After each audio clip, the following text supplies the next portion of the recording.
Oi pessoal, tudo bem? Eu, Rômulo Dantas, e meu amigo Caio Bruno iremos falar para vocês sobre a sonata número 10 em Sol maior de Beethoven. Vamos falar sobre o primeiro movimento, o Allegro da sonata. E essa sonata, estima-se que ela foi composta por Beethoven no ano de 1798 ou 799, mais ou menos isso.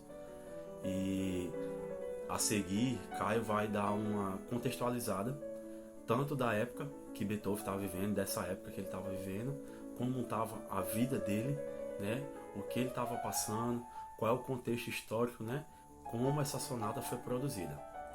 Então, pessoal, é isso. Assim como o Rômulo falou, a gente acredita que é importante, como a gente viu em sala de aula, que a gente entenda bem o contexto em que aquela obra foi composta, porque isso pode ajudar bastante na nossa análise.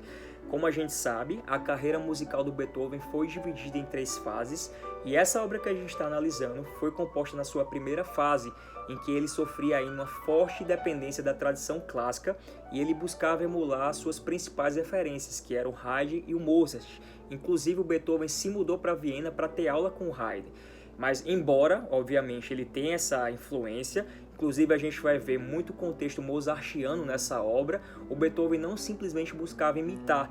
A gente sabe a genialidade dele e mesmo tendo essa forte influência, ele já tinha uma característica única dele que fez dele um compositor tão bem sucedido como a gente sabe que ele foi. É isso aí, espero que vocês apreciem a obra.